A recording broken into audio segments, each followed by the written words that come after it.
வணக்கம் மக்களே, welcome to my channel something special. இன்றைக்கி வந்து ஒரு ரொம்ப டேஸ்ட்டான வெண்டிக்காய் மண்டி எப்படி செஞ்சுருக்கேன்னு சொல்லி காட்ட போகிறேன்.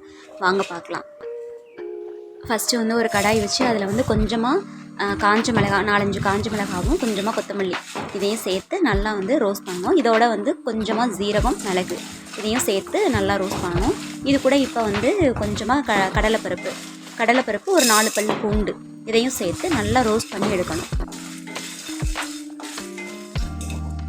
இப்போ இது கொஞ்சம் ரோஸ்ட் ஆனதும் இதில் வந்து கொஞ்சமாக ஆயில் சேர்த்து இதையும் வந்து நல்லா மிக்ஸ் பண்ணணும்.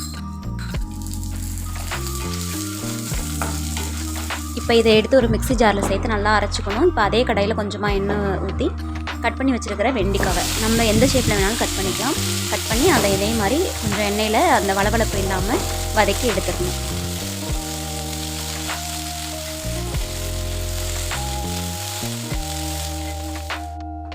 இப்போ அதே கடாயில் கொஞ்சமாக எண்ணெய் சேர்த்து கொஞ்சமாக கடுகு சேர்த்து நல்லா வெடிக்க விடணும்.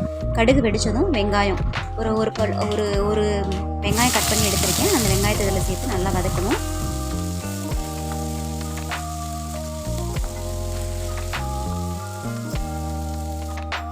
இப்போ வெங்காயம் வதங்கிருச்சு. வெங்காயம் வதங்கும்போது 2 தக்காளி பழம் எடுத்து கட் பண்ணி சேர்த்துருக்கேன்.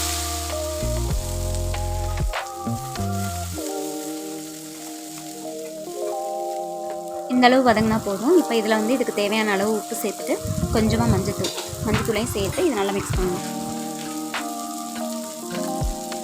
நான் இப்போ சொல்கிற மெத்தட் வந்து வெறும் வெண்டிக்காய்க்கு மட்டும் கிடையாது, காலிஃப்ளவர், உருளைக்கிழங்கு எல்லாத்துக்குமே இந்த மாதிரி செய்யும்போது இன்னும் டேஸ்ட்டாக இருக்கும். நம்ம நார்மலாக வெங்காயம் தக்காளி வதக்கி செய்கிறத விட இந்த மாதிரி செய்யும்போது இன்னும் டேஸ்ட் வந்து நல்லாயிருக்கும். இதை ஒரு தடவை நீங்கள் வேணால் ட்ரை பண்ணி பாருங்கள், ரொம்ப டேஸ்ட். இப்போ நான் வந்து அரைச்சி வச்சுருக்கிற அந்த பேஸ்ட்டை வந்து நான் இதில் சேர்த்துக்க போகிறேன்.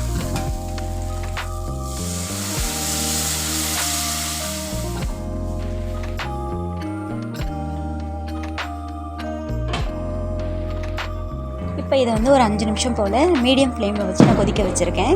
இப்போ இந்த அளவுக்கு கொதிஞ்சு இந்த கன்சிஸ்டன்சி வரும். இந்த டைமில் வந்து நம்ம வதக்கி வச்சுருக்கிற வெண்டிக்காய் வந்து இந்த டைமில் சேர்க்கணும்.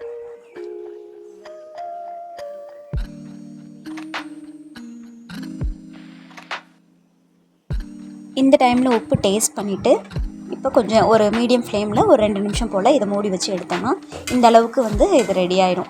இன்னும் வேணும், இன்னும் வந்து திக்காகணும் அப்படின்னா இன்னும் ஒரு 2 நிமிஷம் போல் இதே மாதிரி வேக வச்சோம்னா இன்னும் அதோட வந்து ரொம்ப ட்ரை ஆகும். எனக்கு இந்த அளவு போதுமானதாக இருக்குது. நான் வந்து இதை சாப்பாட்டில் பசங்க சாப்பிட போகிறதுனால எனக்கு இது போதுமானதாக இருக்குது. இது மாதிரி ஒரு தடவை நீங்கள் ட்ரை பண்ணி பாருங்கள். உருளைக்கிழங்கு, காலிஃப்ளவர், மீல் மேக்கர் எல்லாத்துலேயுமே இது மாதிரி ட்ரை பண்ணால் ரொம்ப டேஸ்ட்டாக இருக்கும். நீங்களும் ட்ரை பண்ணி பாருங்கள். தேங்க்ஸ் ஃபார் வாட்சிங்.